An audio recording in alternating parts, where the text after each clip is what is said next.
Society में एक sense है कि अगर ब्रेन या स्पाइन को कुछ तकलीफ हो गई, पैरालाइज्ड हो जाओगे, और ऑब्वियसली उसका सिम्टम्स समाज में it's a big burden. Brain tumour top of the list of cancers नहीं है। अभी अगर हम बात करें तो इंडिया में भी हर 4 सेकंड में एक ब्रेन स्ट्रोक रिपोर्ट होती है। We hardly have workout, nature से कनेक्ट खत्म हो रहा है। उसने पता मेरे से क्या पूछा जब उसके मम्मी पापा चले गए रूम के बाहर कि डॉक्टर आपने मेरा ब्रेन तो खोल के देखा, सब कुछ ठीक था वहाँ पे।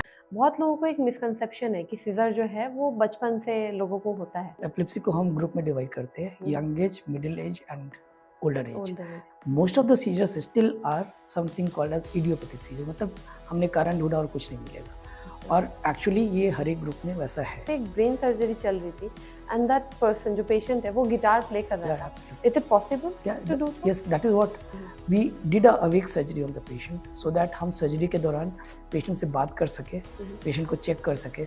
तो पूरी ब्रेन सर्जरी हुई, वो बेहोश नहीं हुआ, राइट।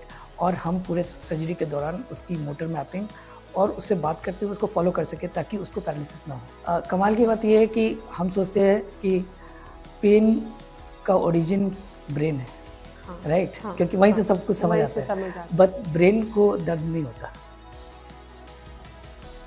अभी तो बहुत बार ऐसा होता है ओल्ड एज में कि आपको ऐसा लगा कि उंगलियों में झंझनाहट हो रही है, लोगों को लगता है कि ठीक से नहीं सोया, बाहर गए, पानी का गिलास भर पानी पिया, आके सो गए, बाय मॉर्निंग टाइम बेहोश है इंसान।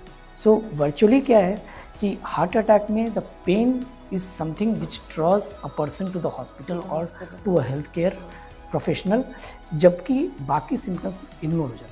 मैंने ऐसा सुना है कि जब आप हेलमेट पहने रहते हैं तो जहाँ पे एक्सीडेंट होती है, जिनको वो मिल रहे हैं एक्सीडेंट किया हुआ कोई व्यक्ति, तो उनका हेलमेट नहीं रिमूव करना चाहिए, ऐसा मैंने सुना है। नॉर्मली ये इम्पॉर्टेंट है कि जब भी ऐसा एक्सीडेंट हो, हेलमेट हटाना या ना हटाना that is secondary. What is important कि एयरवे प्रोटेक्टेड होना चाहिए। ऐसा नहीं हो जाए कि बहुत सारा खून है, वो श्वास की नली में चली गई और फिर वो चोक कर जाए। जब तक सुविधा नहीं है तो हम ये भी नहीं बोल सकते कि आप उसको छोड़ दो ऐसा, because any help is a big help. जो चीज़ करना है इन सही विंडो पीरियड में वो होना चाहिए, because there are miracles which can be achieved in this kind of this.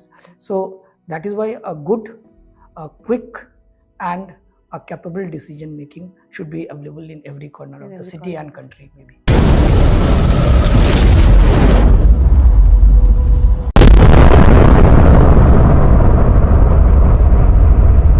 नमस्ते, स्वागत है आप सभी का मेरे चैनल अनहर्ड टेल्स पॉडकास्ट पे, और मैं हूँ आपकी होस्ट दिव्या गुप्ता। अक्सर ये देखा जाता है कि हमें सरदर्द होता है और हम सरदर्द को इग्नोर कर देते हैं। कई बार हमें चक्कर आती है, थकान आता है और हम वो सारे सिम्टम्स इग्नोर करते हैं। और कभी अचानक से कोई न्यूज़ आता है कि बहुत कम उम्र का लड़का या लड़की, उसे स्ट्रोक आ गया, और हम अचानक से आश्चर्य करते हैं कि ऐसी क्या बात हो गई कि उसे इतनी बड़ी बीमारी हो गई, ब्रेन ट्यूमर हो गया, स्ट्रोक आ गया या पैरालाइज हो गया बॉडी। और फिर हम ढूंढने लगते हैं अपने लाइफस्टाइल में कि हमने ऐसी क्या गड़बड़ी कर दी, क्या देर हो गई। तो ये सब चीज़ें जानना और समझना बहुत ज़्यादा ज़रूरी है आज के टाइम पे, क्योंकि जो बीमारी है, जो भी चीज़ें हमारे साथ होती है, वो कोई बता के नहीं आती, अचानक से आपके साथ हो जाती है। तो हमारा ये कोशिश रहता है इस चैनल में आपको अवेयरनेस क्रिएट करना और बताना कि किस तरह से हम इन चीज़ों को प्रिवेंट कर सकते हैं। आज जिस टॉपिक पे हम बात करने वाले हैं वो है हेड इंजरी, ब्रेन सर्जरी, आपकी paralysis, brain tumour and also brain fogging. आज हम बात करने वाले हैं एक रिनाउंड न्यूरोसर्जन डॉक्टर से, who is doctor Rakesh Ranjan. Welcome on my show doctor. नमस्कार। तो सबसे पहली चीज़ तो मैं पूछना चाहूँगी कि ये जो ब्रेन की चीज़ें होती हैं, हम जब हेडेक को इग्नोर करते हैं, किस तरह का हेडेक हम इग्नोर कर सकते हैं और किस लेवल तक हेडेक जो है वो सहनी चाहिए, और कब हमें डॉक्टर के पास एक्चुअली जानी चाहिए? एक्चुअली हेडेक ऐसा कॉमन सिम्टम है कि रात को नींद ना आए तो हेडेक हो सकता है, और बहुत बार सिंपल स्ट्रेस हेडेक का कारण बनता है। कुछ मन मुटाव हो जाए तो हेडेक हो सकता है, किंतु कुछ चीज़ें ऐसी है जिसको कि हम इग्नोर कहीं नहीं कर सकते। नॉर्मल हेडेक हुआ तो आप फार्मेसी की दुकान पे पहुंच के पैरासीटामोल की गोली ले ली और हेडेक 1-2 दिन में चला गया तो दैट्स ओके। बट हेडेक जो कि लगातार रहती है, आप दवा लेते हो फिर भी ठीक नहीं होती। हेडेक जो कि होता है और इतना सीवियर होता है कि आपने ऐसा कभी आज तक महसूस ही नहीं किया। हेडेक ऐसा हुआ जो कि आप उठते हो नींद से और सर दर्द रहता है, उल्टी हो जाती है।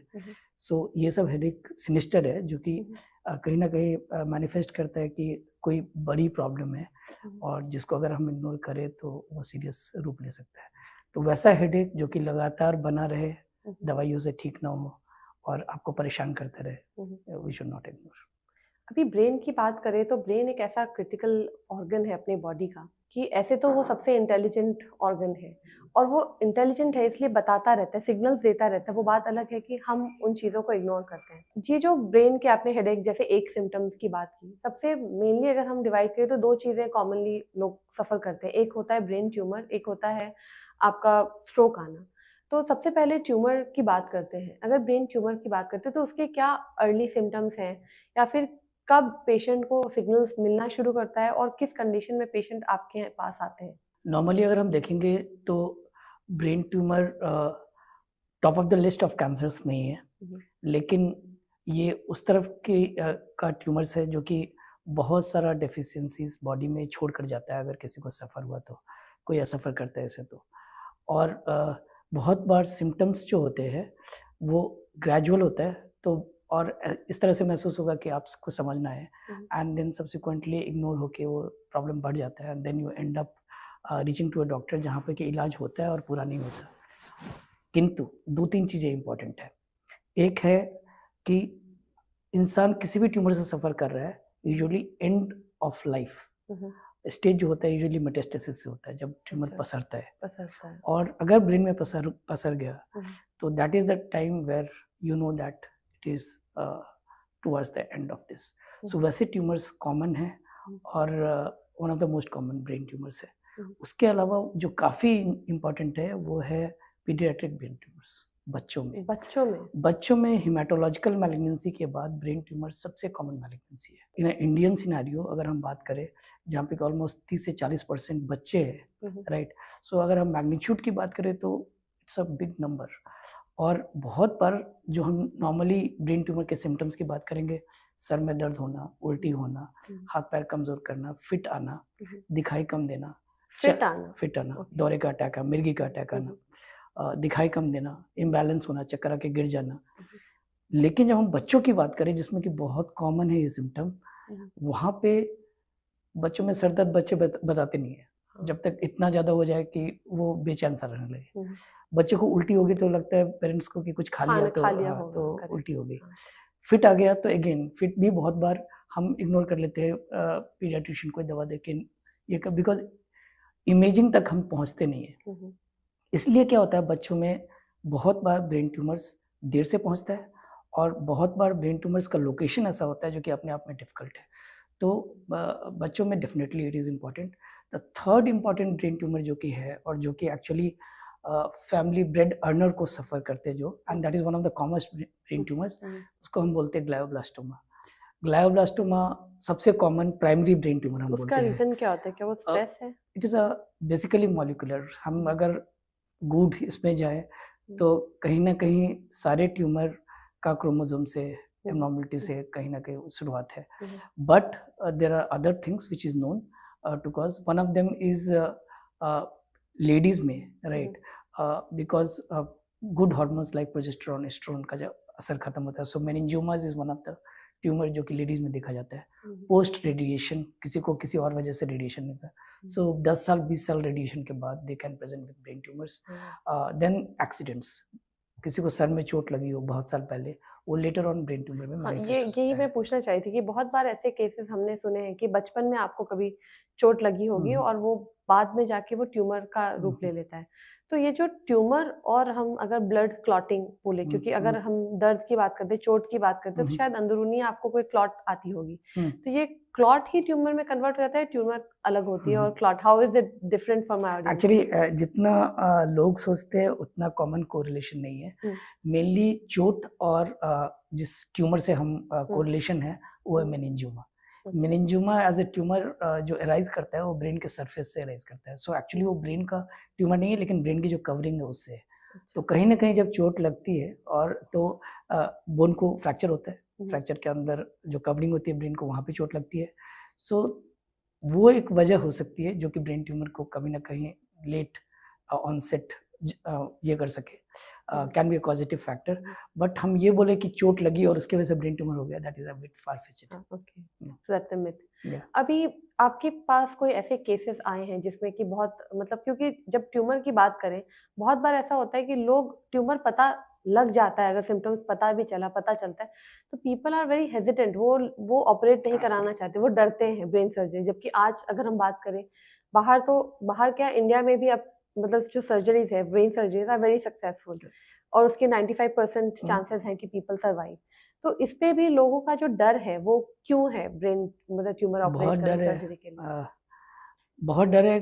बेसिकली डर किस वजह से है? सोसाइटी में एक सेंस है कि अगर ब्रेन या स्पाइन को कुछ तकलीफ हो गई मतलब आप पैरालाइज्ड हो जाओगे, करेक्ट। राइट?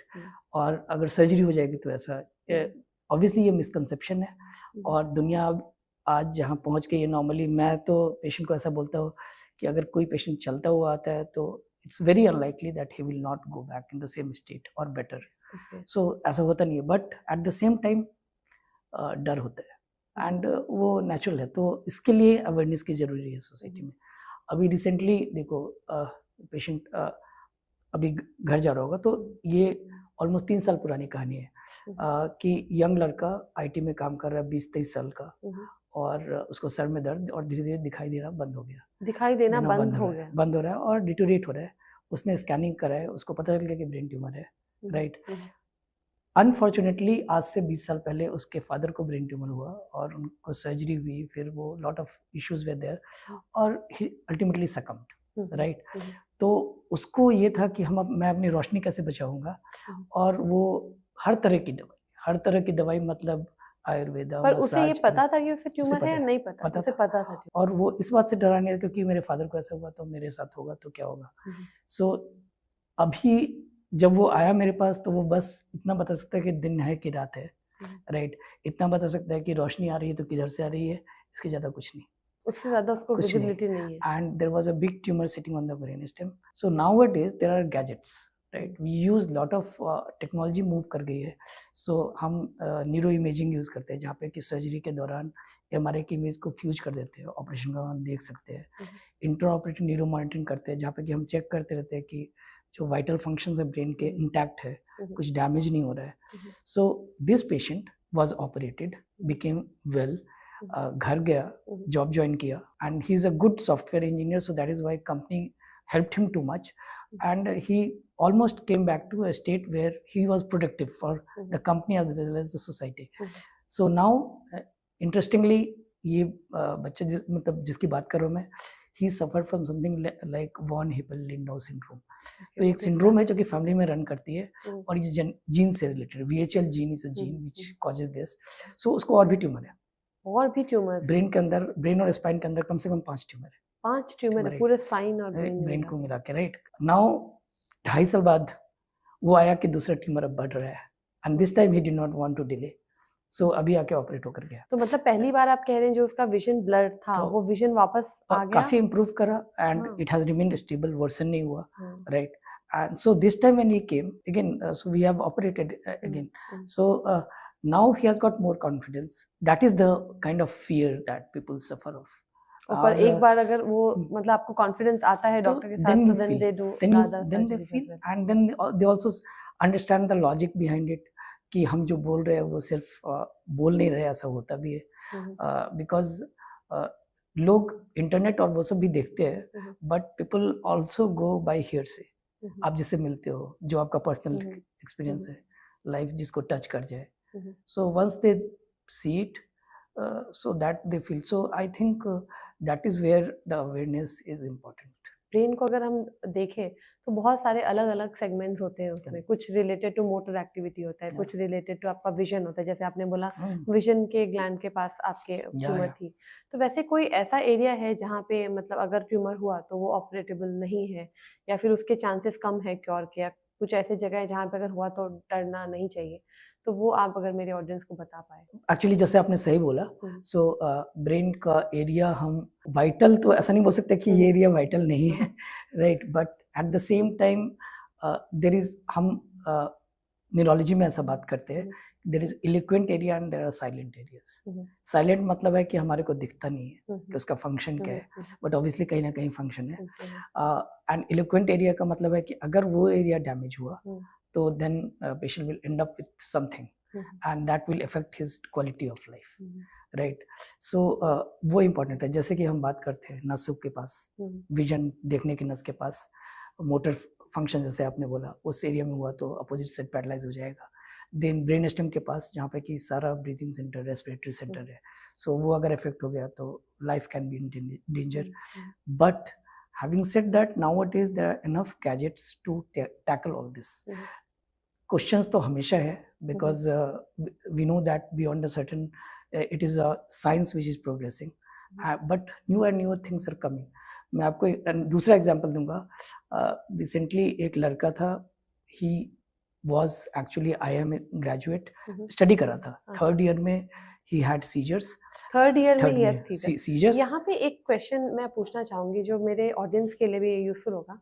बहुत लोगों को एक मिसकंसेप्शन है कि सीजर जो है वो बचपन से लोगों को होता है, बट जैसा ये रेयर केस आप बताने वाले हो अभी कि जिसको थर्ड ईयर में हुआ, तो क्या ये नॉर्मल है सीजर आना वहाँ पे उस एज में? क्या किसी को सीजर, एपिलेप्सी जिसे कहते हैं, एपिलेप्सी शुरू हो सकता है या एपिलेप्सी सिर्फ बचपन में होता है? जब हम टेक्निकली बात करें एपिलेप्सी की, तो एपिलेप्सी को हम ग्रुप में डिवाइड करते हैं, young age, middle age and older as, right.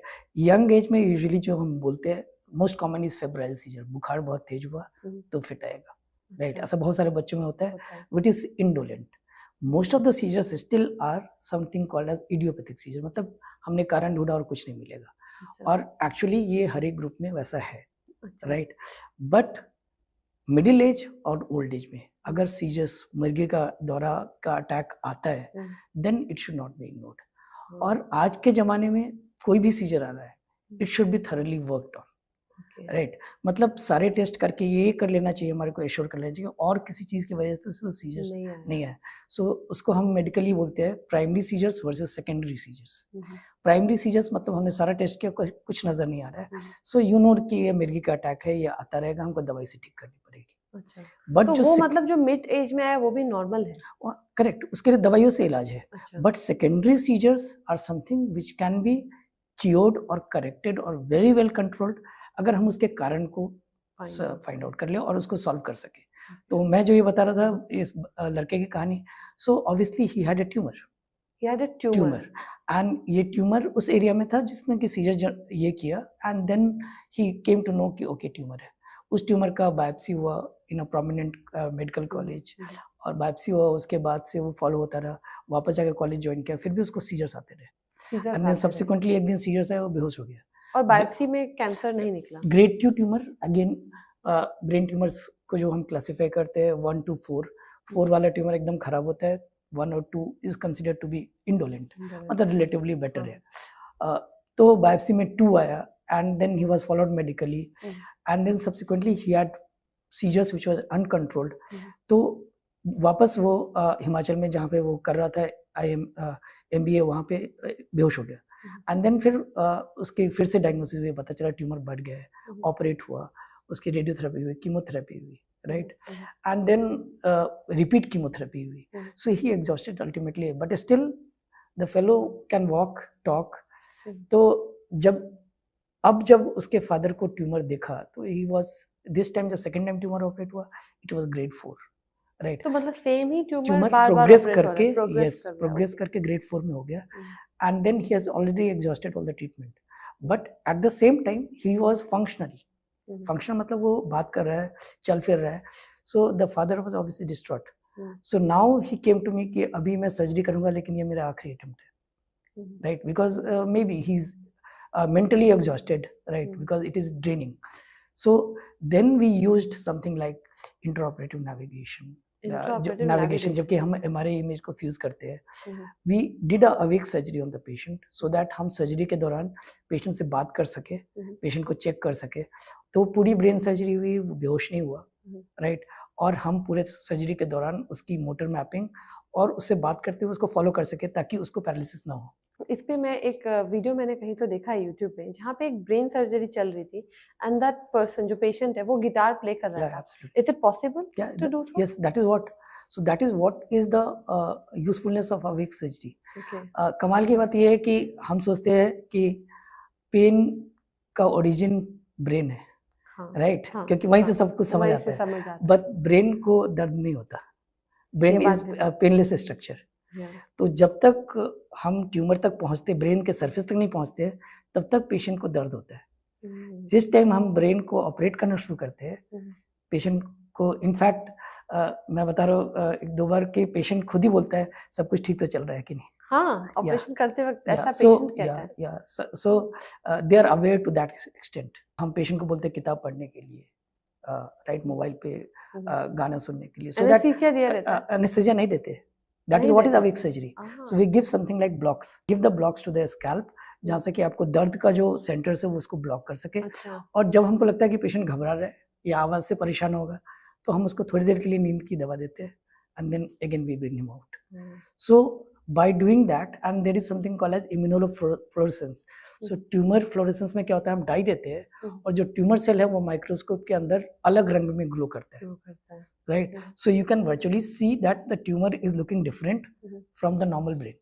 Okay. तो आप ज़्यादा पुश कर सकते हैं ऑपरेट करने को. मैं बस ये बताने की कोशिश कर रहा हूँ कि technology has moved and it has moved to an extent जहाँ पे कि it is safe, and even though things go bad in life, it is not beyond hope, Yeah, right? correct. People should have got every right to Yeah, push, yeah. right? तो बहुत बार that becomes important क्योंकि लोगों को पता ही नहीं है कि लोग इतनी टेक्नोलॉजी आ गई. आ And I गई है think हम now पर. there is people should मतलब Yes. believe on the technology कि अब AI आ गया, चीजें Yeah. कितनी ज्यादा एडवांस हो गई है और खास करके मेडिकल सिस्टम तो बहुत ही ज्यादा मतलब बेनिफिटेड है इससे, Correct. क्योंकि चीजें अर्ली डिटेक्ट होती है, अर्ली स्क्रीनिंग होती है. प्लीज अगर ऐसा कोई सिम्टम आ रहा है तो आप जाके प्लीज टेस्ट कराओ. तो ये तो सिर्फ एक पार्ट ऑफ ब्रेन जिसके बारे में हमने बात किया वो है मतलब ब्रेन ट्यूमर के बारे में. अब हम क्योंकि स्ट्रोक के बारे में भी हम बात कर रहे थे ना, स्ट्रोक के बारे में मैं डिटेल में समझना चाहूंगी. जैसे अब किसी को स्ट्रोक आता है तो there is a slight difference between a stroke and a seizure fit आना. तो इन दोनों का डिफरेंस क्या है? नॉर्मली सी जब हम सीजर की बात करते हैं तो it is like hyper excitability. अगर ब्रेन का कोई एरिया हाइपर एक्साइट हो जाए तो कैसे जैसे शॉर्ट सर्किट होता है. So you have sparks coming in, तो sparks lead on to hyper functioning of a nerve. उसकी वजह से क्या होता है, फिट का जो दौरे का अटैक आता है. इसके ठीक विपरीत है स्ट्रोक. तो स्ट्रोक में क्या है कि जो ब्लड सप्लाई उस ब्रेन को जान पहुंचा रही है, ऑक्सीजन और ग्लूकोज पहुंचा रहा है, वो ब्लड सप्लाई बंद हो गई. जो ब्लड सप्लाई बंद हो गई तो वो एरिया काम ही करना बंद हो जाएगा. So it will never come back to normal. That is why stroke have got such a long term implications and complications. तो अगर ब्लड सप्लाई किसी का बंद हो गया तो वर्चुअली आने वाले टाइम में अगर हम उसको तुरंत रेस्टोर नहीं करते हैं तो जिस भी एरिया को सप्लाई कर रहा है दैट इज कट ऑफ होगा और वो ब्रेन सेल्स रीजनरेट उस लेवल पर नहीं करेगा जिस लेवल पे नॉर्मल हम बोलेंगे. So he will be left with a deficit, he will left with something called as paralysis. और ऑब्वियसली उसका सिम्टम्स समाज में it's a big burden actually. दो चीजें यहाँ पे मैं चाहूंगी कि आप हमें बताएं. एक तो जैसे स्ट्रोक आता है, बहुत सारे लोगों को पता नहीं होता है कि अभी हार्ट के बारे में सबको पता है और कुछ भी होता है तो लोगों को लगता है अगर आप चक्कर खा के गिर गए और अनकॉन्शियस हो गए तो लोगों को सबसे पहले हार्ट अटैक ही लगता है, लोग सीपीआर और ये सब देने लगते हैं. सबसे पहले तो मैं चाहूंगी आप डिफरेंस बताइए कि ब्रेन स्ट्रोक जब आता है और हार्ट स्ट्रोक जब आता है तो as a normal human being हम कैसे समझे कि इसको कौन सा वाला स्ट्रोक आया है. और फिर एक गोल्डन विंडो होता है, उसके बारे में अगर आप बता पाए कि गोल्डन विंडो क्या है. एक्चुअली इम्पोर्टेंट है. इम्पोर्टेंट है इसलिए भी कि ये समझना जिस वजह से हार्ट अटैक होता है ब्रेन स्ट्रोक भी ऑलमोस्ट उसी वजह से होता है, राइट.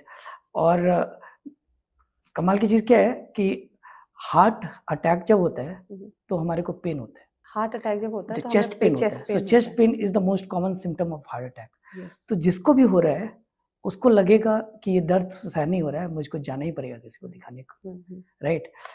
अनफॉर्चुनेटली जब ब्रेन स्ट्रोक होता है तो आपको क्या होगा कि हाथ सुन पड़ जाएंगे या हाथ कमजोर आएगा, बोलने में दिक्कत आएगी. तो लोगों को क्या लगता है बहुत बार कि अरे ठीक से सोया नहीं होगा, हाथ किसी उल्टे पोजीशन में होगा, तो इसकी वजह से सुनने लग रहा है हाथ, राइट। हाथ अभी नहीं चल रहा है, ठीक है, शायद थोड़ा एक्सरसाइज करेंगे तो उसके बाद ठीक हो जाएगा। अभी तो बहुत बार ऐसा होता है ओल्ड एज में कि आपको ऐसा लगा कि उंगलियों में झंझनाहट हो रही है, लोगों को लगता है कि ठीक से नहीं सोया, बाहर गए, पानी का गिलास भर पानी पिया, आके सो गए, बाय मॉर्निंग टाइम बेहोश है इंसान। सो वर्चुअली क्या है कि हार्ट अटैक में the pain is something which draws a person to the hospital और to a health care professional, जबकि बाकी सिम्टम्स इग्नोर हो जाती है, राइट।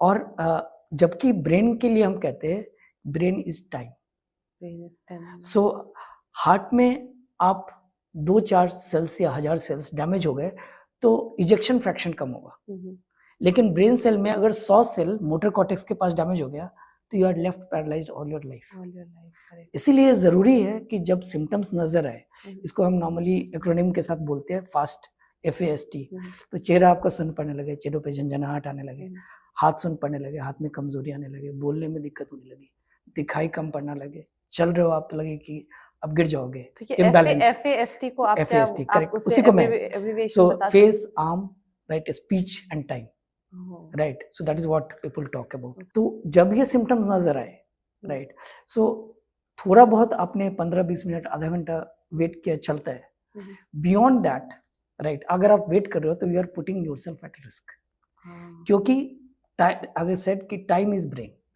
अगर आप 4.5 घंटे के अंदर हॉस्पिटल में पहुंचते हो, 4.5 घंटे के अंदर, this is called as golden hour, you can tell, right, window period. अगर इसके अंदर पहुंचते हो और हमने टेस्ट किया और हमारे को पता चला कि कहीं पे वेसल में ब्लॉकेज है, so there are good interventions available, जिसको करके थ्रोम्बोलिटिक थेरेपी है, इंट्राआर्टेरियल थ्रोम्बोलिसिस है, जिसको करके we can reverse the brain function. Correct. So उसकी quality of life will be hugely different from a person who has suffered from a complete stroke. Correct. तो ये चीज़ जो है वो समझना बहुत ज़रूरी है, और एक्चुअली जैसे साइंस प्रोग्रेस कर रहा है, इस विंडो पीरियड को people are extending to 6 hours, posterior circulation stroke में people are extending to 24 hours, because they say that जितने भी सेल्स को आप बचा लोगे, that will help you in long term recovery rather than having this.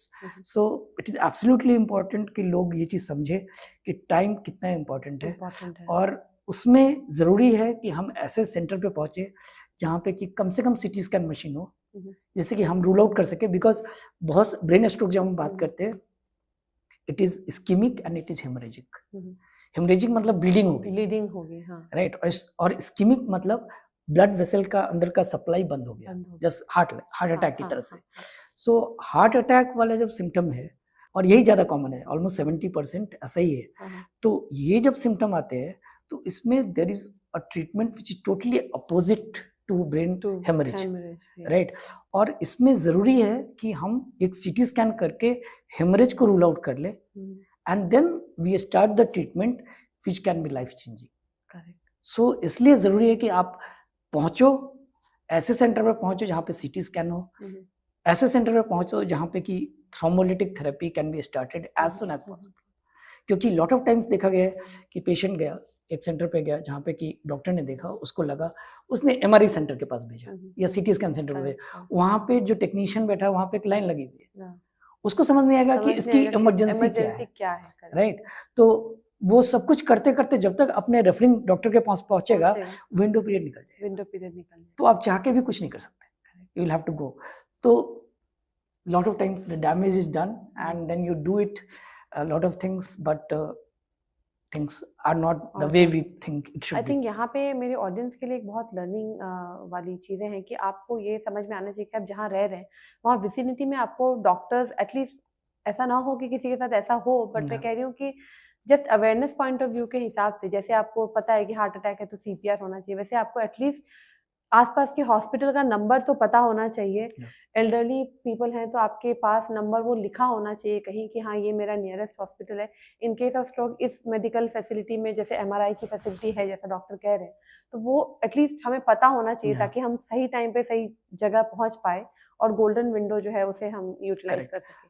खासकर आजकल हॉस्पिटल्स के अंदर प्रोटोकॉल्स है जिसको स्ट्रोक कोड कहते हैं, तो जो हॉस्पिटल स्ट्रोक कोड इनेबल्ड है वहाँ पे जैसे ही ये पेशेंट सिम्टम लेके आता है, the things are getting cleared for his way, okay right. तो वो तो आप हॉस्पिटल्स सब और कुछ को इजी रोक कर कर, देते हैं। यस, सो वो सारे बाकी स्कैनिंग को रोक के उनको आपकी प्रेफर करते स्कैनिंग हैं। सबसे पहले होती that is the awareness which is needed inside the hospital as well as to the public, है। करेक्ट, सो इम्पोर्टेंट है वो। So important. अब क्योंकि हम बात कर रहे हैं स्ट्रोक की, ट्यूमर की, अब हम बात करने वाले हैं ब्रेन पैरालिसिस की डॉक्टर, क्योंकि ब्रेन पैरालिसिस भी somehow it is associated to either tumour या फिर हम ब्रेन स्ट्रोक से कह सकते हैं कि स्ट्रोक आने के बाद ही आपका बॉडी पैरालिसिस होता है। अब सबसे पहले तो मैं जानना चाहूंगी कि पैरालिसिस होती क्यों है?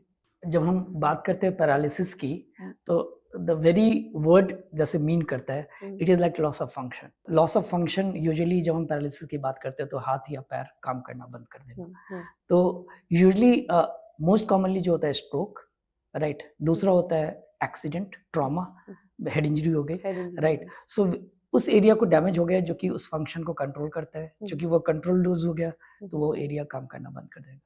So normally what we see commonly is stroke, trauma, and the third is like tumors. उसके अलावा infection हो गया, there can be many causes, right? So but हम जिस चीज से समाज या इंसान घबराता है वो है पैरालिसिस, राइट। बिकॉज अगर एक बार हो गया तो then it's life becomes totally different. It is not just for the person, it is for the family as such, right? अभी मैं सबसे पहले जानना चाहूँगी, शायद correct me if I am wrong, कि आपने बोला कि ब्रेन का एक फंक्शन अगर रुक गया, वो रिजनरेट नहीं हुआ, तो उसके साथ जो एसोसिएटेड चीज़ है वो बंद हो जाती है। तो क्या यही रीज़न है कि जब पैरालिसिस होती है किसी को, तो कुछ पैरालिसिस ऐसी होती है जो कभी रिकवर होती नहीं है, अगर आपकी मतलब एक साइड फंक्शन करना बंद गया वो वैसा ही रह जाता है, और कभी कभी बहुत सारे चांसेस रहते हैं, हमने देखा है कि रिकवरी होती है। तो क्या ये कितना सच है, क्या मिथ है, क्या क्या सच सी ब्रेन के अंदर 1 ट्रिलियन सेल्स है। 1 ट्रिलियन सेल्स है ब्रेन के अंदर, या और और ब्रेन का वेट कितना होता और है? अगर आप कंप्यूटर साइंस से हो तो आपको रियलाइज होगा, राइट, ब्रेन का वेट 1.5 किलो है, 1.5 किलो। सो रियलाइज होगा कि you see the networks and each brain cell इसमें से is connected to at least 20, 25, sometimes 50 different cells. And so मैं अगर कहूँ कि हम जितना ब्रेन को जानते हैं, शायद उससे ज्यादा सच होगा कि हम उतना ही नहीं जानते, right. But in spite of that there is huge amount of literature. आज से बहुत साल पहले सोचा जाता था कि अगर ब्रेन सेल डैमेज हो गया तो वो इम्प्रूव नहीं हो सकता, correct. But now there is a huge concept which has come, is like neuroplasticity. So ऐसा नहीं है कि ब्रेन सेल रिकवर नहीं करता, ऐसा नहीं है कि ब्रेन सेल रीजनरेट नहीं करता, होता है, but it doesn't get replace the way बाकी ऑर्गन रिप्लेस करते हैं। सो दैट इज व्हाई जो आपका क्वेश्चन है कि some people get better, some people doesn't get. So with good rehabilitation therapy, with good care, right, there is a good amount of chance that a person who has suffered from paralysis, he can recover to an extent जहाँ पे कि उसकी quality of life improve हो सकती है। Having said that, it may not improve 100%, but he can lead a better life. इतना तो हो ही सकता है। दूसरी चीज़ है, जब हम स्ट्रोक की बात करते हैं तो हर एक स्ट्रोक सेम नहीं होता। There can be a stroke which involves 10% of the territory.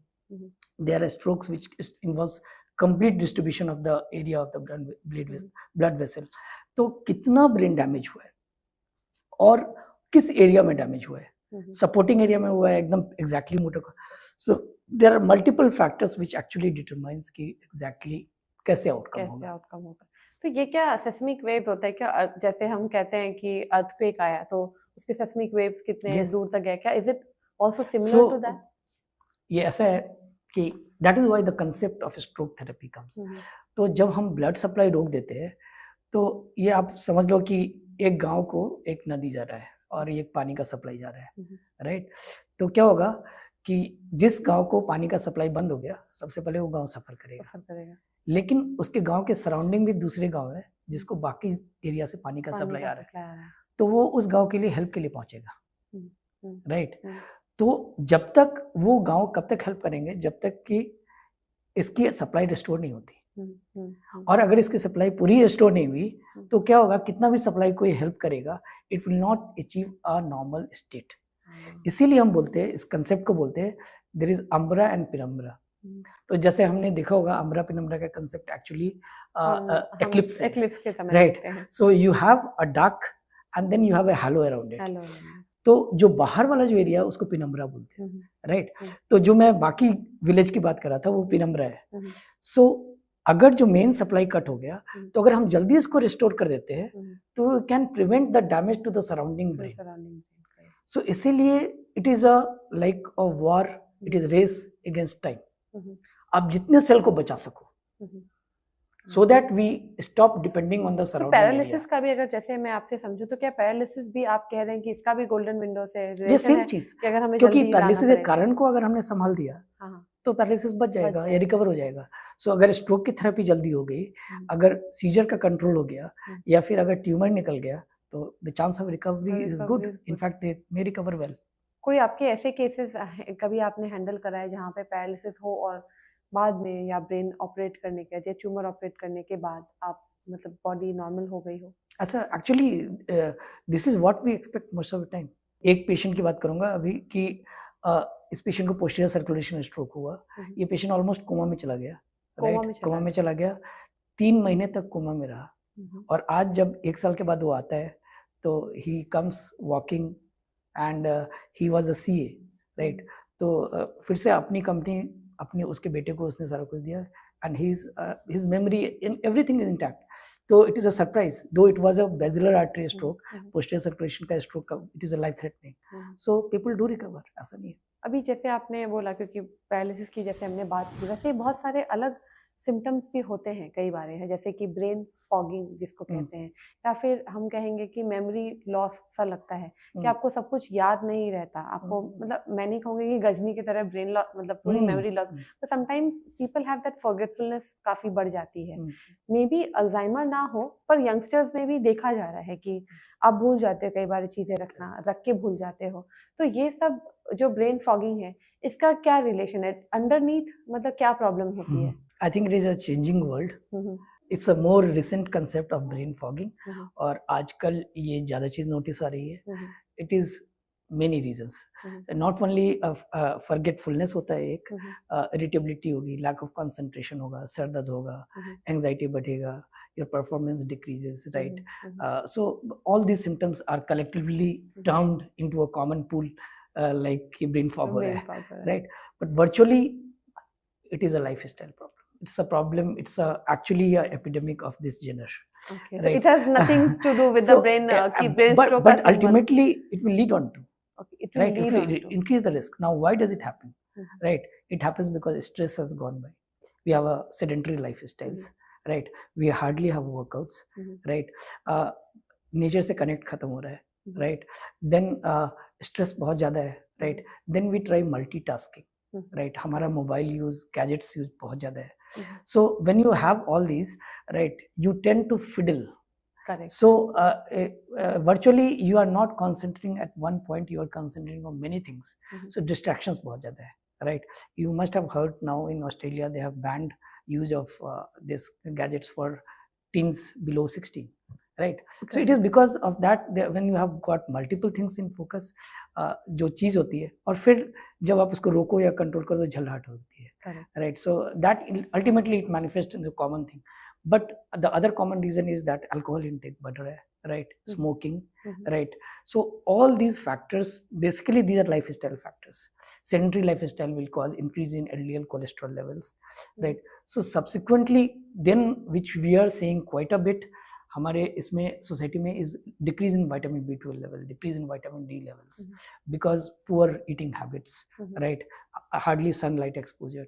So all इन सब चीज़ों की वजह से क्या है, there is a compromised brain health, right? So जब ये कॉम्प्रोमाइज्ड है, स्ट्रेस बढ़ता है, राइट? सो एंड एक्सपेक्टेशंस बढ़ती है, then you start getting this. तो this is wonderful to know, क्योंकि अगर आपको ये जो ब्रेन फॉगिंग है या फिर फॉरगेटफुलनेस है, ये बहुत ज़्यादा कॉमन होता जा रहा है एंड हम इग्नोर भी करने लग गए हैं कि अरे ऐसे ही है. बट शायद समझने की यहाँ पे ज़रूरत है हम सबको कि अगर ये बहुत देर तक, बहुत दिनों तक अगर हमने इस पे काम नहीं किया, अपने लाइफ को बैलेंस नहीं किया, स्ट्रेस कम नहीं किया, तो शायद it might lead to tumour and stroke. Certainly strokes, Alzheimer's, ये सब बहुत ज़रूरी है, because see there is a big concept coming in Buddhism, right? And it has been there, mindfulness, Yeah. right? Being there for the thing which you are there. So normally that is something which is lost now. So अगर आपकी zone में नहीं हो आप, right, तो हम will not get the things out of it. And unfortunately the way the society has moved, right, that is being lost. So उसकी वजह से क्या होता है, our concentration lapse होता है, the amount of we can perceive the sensory inputs वो decrease हो जाता है. So it affects our brain. In fact, you know that one of the very common reason for a decreased memory or decrease this, because your synapses don't form. Correct. Right. So if your concentration decrease, your synapses will not form. So ultimately it will lead on to future brain issues. Correct. और ये बहुत ज़्यादा ज़रूरी है हमारे समझने के लिए कि अभी हम डिवाइस का यूसेज कम करें और समझें कि ये ब्रेन के लिए कितना ज़्यादा ज़रूरी है. थोड़ी देर फ्री भी रहना चाहिए. आई थिंक आप रिफ्लेक्ट कर पाते हो आपने दिन में क्या किया, पहले क्या किया, and then gives you a lot of clarity also in your life. It is very essential. So I think doctor, अभी हम बात करना चाहेंगे कि जो हेड इंजरी, ये तो हमने बात की जो सिम्टम्स के साथ धीरे धीरे ग्रेजुअली डेवलप हुए, कहेंगे बीमारी हुई, तो हमारे किसी काम की वजह से या फिर किसी डेफिशिएंसी की वजह से हम एक मेडिकल कंडीशन को के अंदर आते हैं और फिर हमें ये ब्रेन स्ट्रोक, ब्रेन ट्यूमर, ये सब चीज़ें होती हैं. बट कई बार ऐसा होता है कि हम बस रास्ते पे चल रहे होते हैं and we meet with an accident, and वो अनफॉर्चुनेट इंसिडेंट होता है जिसकी वजह से आपको हेड इंजरी हो जाती है. कई बार तो हम देखते हैं कि स्पॉट डेथ हो जाता है, लोग बचते नहीं हैं. तो वैसे जब क्रिटिकल सर्जरी या क्रिटिकल चीज़ें आपके पास आती है एज ए सर्जन, तो सबसे पहली चीज़ जो आप करते हो क्या है? नॉर्मली ट्रॉमा जिसको हम बोलते हैं, एक्सीडेंट, इंजरी की जब बात कर रहे हैं, ये बहुत स्टैंडर्डाइज्ड प्रोटोकॉल्स वर्ल्ड ओवर है, right? So there is advance cardiac life support, there is advance trauma care, which as a hospital और किसी भी सेंटर पे जहाँ पे कि इसके केयर करे जा रहे हैं, the guidelines are pretty set. तो जैसे ही हम पेशेंट आता है, we make sure that the airway is protected, the heart function, blood pressure, ये सब बराबर चल रहा है.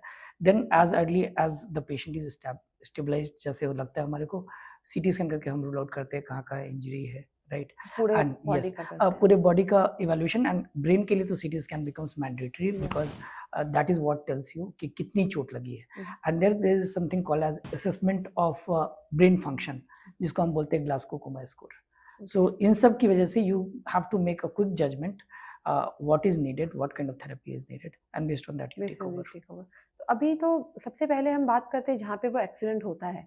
कई बार एक्सीडेंट, इंडिया में भी रूल है कि आपको हेलमेट, आगे वाले को क्या पीछे वाले को भी हेलमेट पहनना है, और हम हेलमेट पहनते नहीं है. और जब हेलमेट नहीं पहनते हैं तो हम सबको पता है कि क्या हो सकता है, क्या नहीं हो सकता. But in case of when we are wearing helmet, मैंने ऐसा सुना है कि जब आप हेलमेट पहने रहते हैं तो जहाँ पे एक्सीडेंट होती है, जिनको वो मिल रहे हैं एक्सीडेंट किया हुआ कोई व्यक्ति, तो उनका हेलमेट नहीं रिमूव करना चाहिए, ऐसा मैंने सुना है. तो ये कितनी सच्चाई है इस बात? क्योंकि सबसे पहले हम किसी को बचाना चाहते हैं तो हम उसको सोचते हैं कि हेलमेट वेलमेट खोलो, वो सब हटाओ, उसको पानी पिलाते हैं. तो वहाँ पे क्या जानना और हमें अवेयर होना ज़रूरी है, क्या करना चाहिए, क्या नहीं करना चाहिए? नॉर्मली ये इम्पोर्टेंट है कि जब भी ऐसा एक्सीडेंट हो, हेलमेट हटाना या ना हटाना, that is secondary. What is important कि एयरवे प्रोटेक्टेड होना चाहिए. एयरवे प्रोटेक्टेड होना चाहिए. ऐसा नहीं हो जाए कि बहुत सारा खून है, वो श्वास की नली में चली गई और फिर वो चोक कर जाए. So a person has to be turn. And कभी भी इंजरी होती है, हम ये मान के चलते हैं कि उसकी सर्वाइकल स्पाइन, मतलब जो नेक वाला जो स्पाइन है, हम मान के चलते हैं, भले ही वो नॉर्मल हो, कि वो इंजर्ड है, right? So as a medical, जब भी हम किसी को अगर गाइड करेंगे, जनरल पब्लिक को, विल टॉक एज इफ कि वो मान के चले कि, तो इसमें क्या है कि जल्दी से आप पेशेंट को सीधा लेटाए, वेयर मूवमेंट कम हो, और ये इंश्योर करें कि वॉमिट ना कर रहा हो, खून का ब्लड पूल ना हो रहा हो.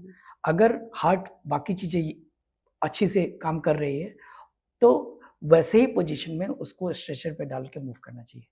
रादर हम सोचे कि वहाँ पे ब्लड को साफ करे या ये करे, right? So it is just that you have to protect airway, right? मतलब श्वास में दिक्कत नहीं आनी चाहिए. बाकी अगर एयरवे को अगर बचाना हो तो उसके लिए हम एज ए मतलब क्या कर सकते हैं? Normally there is something called as basic function. तो अगर मान लो कुछ भी चीज ऑब्स्ट्रक्ट कर रहा है एयर को, तो हम उसको हटाए, राइट?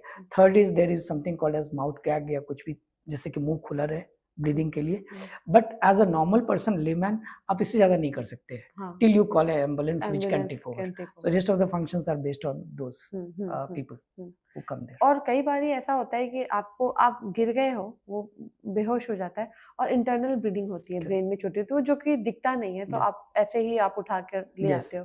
तो वैसे केसेस आपके पास आते हैं? बहुत. इनफैक्ट ये बहुत कॉमन है इंडियन सिनेरियो में कि which because the ambulance services इतना नहीं है कि वो तुरंत वहाँ पे पहुँच जाए. So that is where probably as a society also EMS has to be more promoted, जहाँ पे कि एम्बुलेंस आ सके. लेकिन बहुत बार ऐसा होता है कि इंजर हुआ, लोगों ने पकड़ के उठाया, ऑटो में बिठाया, ऑटो में बिठा के लिया, and ultimately you find that the thing is serious, right. या फिर चीज़ें मिस हो गई जो कि होना था, उसके वजह से इंजरी कभी बढ़ जाती है. हैविंग सेड दैट, जब तक सुविधा नहीं है तो हम ये भी नहीं बोल सकते कि आप उसको छोड़ दो ऐसा, because any help is a big help in those scenarios. So but if possible the help should be in the right way, and I think what is more important that trauma care, emergency medical care, ambulance services should be strengthened maximum. ऐसा कोई trauma care number है जिसमें अगर मतलब India level पे जिसे अगर call किया जाए तो वो सारी फैसिलिटी के साथ आती है? Yes, आती है. EMS services are pretty well set, right, and there are specific numbers which are given, right, जो कि cities country के बेस पे ये है, तो आराम से सर्च करके लोगों को कॉल करना चाहिए. अभी कुछ स्टैटिस्टिक्स और फैक्ट्स मैं अपने ऑडियंस के साथ शेयर करना चाहूँगी. वो ये है कि अगर एक्सीडेंट का नंबर्स बात किया जाए तो सबसे ज़्यादा एक्सीडेंट जो इंडिया में होता है वो सबसे पहले दिल्ली में होता है, सेकेंड नंबर पे बैंगलोर है, एंड मुंबई एंड पुणे मतलब कहूँगी कि टॉप 5 में भी नहीं आती है. तो आपको समझना पड़ेगा कि रैश ड्राइविंग कहाँ पे है, आपको ड्राइविंग देखना पड़ेगा कि आप कैसे ड्राइव कर रहे हैं और सेफ्टी ड्राइव कीजिए. तो डॉक्टर, ये जो ट्रॉमा के बारे में हम बात कर रहे हैं, तो यहाँ पे कितनी रिकवरी हो जाती है, या फिर कभी ऐसा कोई पेशेंट आया है आपके पास कि जो बहुत क्रिटिकली इंजर्ड था, जिसके बचने के चांसेस बहुत कम थे, but he has walked out of the hospital? In fact see trauma जितना अनफॉर्चुनेट है सोसाइटी के लिए, उतना ही अगर ट्रॉमा में रैपिड केयर अगर मिलता है तो it can make a change in life. Simple accidents like patient being, मैं बता रहा हूँ आपको, एक साल पहले की एक पेशेंट जिसका एक्सीडेंट हुआ, he came as an unknown person, right, almost consider to be कि इंटूबेट होकर आया, हाथ पैर में एक्टिविटी नहीं है, and pupils were dilated, right, reacting, but he was just there. तो हमने डिसाइड किया कि सर्जरी करना है because he was not conscious, coma में था वो. तो even our anaesthetic colleagues were thinking कि करके क्या फायदा है. So but that is what golden hour में आपने किया. वो पेशेंट जब 3 महीने बाद आया, राइट, यहाँ से जाने के बाद, with in a month he recovered means totally complete. And imagine that injury जब हुई थी, his wife was pregnant 3 months, right, and virtually 1 month she was like कि उसकी दुनिया बदल गई है. नाउ जब वो बाद में अपने बच्चे के डिलीवरी के बाद आया, so it was a different world. So what I am trying to say, जो चीज़ करना है इन सही विंडो पीरियड में वो होना चाहिए, because there are miracles which can be achieved in this kind of this. So that is why a good, quick and a capable decision making should be available in every corner of the city and country, maybe. Correct. That is important. And I think the role of a doctor is very critical in such times. So मैं बस एक personal question पूछना, क्योंकि मुझे पता है आप बहुत ही experienced surgeon हैं, and these kind of operation needs a lot of, I would say, attention and a lot of precision. तो मैं जानना चाहूँगी डॉक्टर, ऐसे में जब ऐसा क्रिटिकल सर्जरी चलता है तो पूरी टीम आपके ऊपर डिपेंड करती है उस सर्जरी के टाइम पे. आपका मेंटल प्रेशर खुद कैसा रहता है? आप अपने मेंटल जो है बैलेंस को कैसे बनाए रखते हैं कि उस समय पूरा फोकस्ड होके ये सब चीजें करना? You learn to deal with it, right? Learn to deal with it. It is like a high performance this. So you know that you are dealing with something which is important. And मैंने बोला ना आपको कि अब एक surgery में कभी patient पूछता है कि डॉक्टर सब ठीक तो चल रहा है. I will tell you a story. एक 9 साल की बच्ची का ब्रेन ट्यूमर ऑपरेट किया, and she came, in fact she might be undergoing radiotherapy now. She came to me अपने टाके निकलवाने के लिए, और उसने पता मेरे से क्या पूछा, जब उसके मम्मी पापा चले गए रूम के बाहर, कि डॉक्टर आपने मेरा ब्रेन तो खोल के देखा, सब कुछ ठीक था वहाँ पे. So you know that for every doctor probably life is sacrosanct, because that is how you become a doctor. Correct. किसी को correct. बचाने के लिए. हम्म, But for brain, it is something like it is something when you open it, you see it pulsating. You know that ये है, इसलिए हम महसूस कर रहे हैं कि हम हैं. हम हैं. Right. So it is important. So Wow. you have to be that this. Correct correct. Yeah. और आई थिंक ये मेरे यंगर जनरेशन के लिए यहाँ पे एक बहुत स्ट्रॉन्ग मैसेज है कि आप सोचो, यहाँ तो हम बहुत ही मतलब रेप्यूटेड डॉक्टर जो कि इतने एक्सपीरियंस है उनसे बात कर रहे हैं. उनको पता है कि लाइफ लेसन्स कैसे जीना है और कैसे उनकी प्रायोरिटी ये है कि आपको पेशेंट को देखना है. अब एज ए यंगस्टर अगर आप मोबाइल पे बिजी रहोगे, चीज़ें देखते रहोगे, तो आप सबसे पहला तो क्वेश्चन ये आप एनालाइज करो कि आप अच्छे डॉक्टर्स कैसे बनोगे. अगर आपको अच्छे डॉक्टर्स बनना है तो उसके लिए आपकी कंसंट्रेशन नीडेड है. एंड कंसंट्रेशन के लिए आपको ये मल्टीटास्किंग, मल्टी चीज़ों में ना इन्वॉल्व होकर आपको एक जगह फोकस करना पड़ेगा. Then only we will have good set of doctors in the future. नहीं तो फ्यूचर सिर्फ एआई के भरोसे भी हम नहीं छोड़ सकते. There has to be some human touch. और Yeah, उसके लिए बहुत absolutely. ज़रूरी है कि आप अपने आज में रहें और चीज़ें करें. So, Absolutely. doctor, it was wonderful talking to you. Yeah, But before thank we end the show, I would like to go with our rapid fire questions. So, doctor, जाते जाते हम एक rapid fire round खेलेंगे, जिसमें Mhm. हम आपसे questions पूछेंगे, 5 questions, and you can say in one word or whatever you feel like Mhm. saying. तो सबसे पहला तो है कि headache को ignore करना चाहिए या investigate करना चाहिए? Investigate करना चाहिए. Investigate करना चाहिए. If And I have to tell- there are few Mhm. catch points, जैसे कि मैंने पहले शुरुआत में बताया Mhm. कि जो हेडेक पहली बार हो रहा हो, Mhm. बार-बार हो रहा हो, Mhm. नहीं जा रहा हो दवाइयों खाने से, Mhm. वो उल्टी हो रही है, Mhm. उसको तो इग्नोर नहीं कर नहीं सकते. कर सकते. Now, stroke in young, myth or rising reality? It is a rising reality. In fact हमने डिस्कस नहीं किया ये चीज़, Mhm. But it's a big reality. 18 साल के बच्चे स्ट्रोक होके आते हैं, राइट? 18 साल 18 के साल बच्चे. के. सो विच इज और इसकी क्या रीजन रह रही चेंज है? इन lifestyle, Change in lifestyle. low vitamin B12 levels, hyperhomocystinemia, Hmm. and so in fact it should be looked into. Oh, wow. Bleeding versus clotting, bigger risk किसमें है? Bleeding में naturally, Bleeding में. though bleeding is, as far as life is concerned, bleeding is more life threatening. As far as clotting, मतलब जो stroke हम बोलते हैं, that is considered, people don't die, but they live severe disability. So if you look at disability, maybe that also is bad, Mhm. but bleeding leads to more mortality, death. Yeah. यहाँ पे एक question मैं आपसे पूछना चाहूंगी कि brain bleeding जब होती है तो क्या चांसेस है कि जिसे ब्रेन ब्लीडिंग हो रहा है वो उसके बाद भी काम कर सकता है या रेगुलर लाइफ जी सकता है, या फिर Mhm. ब्लीडिंग रोकना जरूरी है?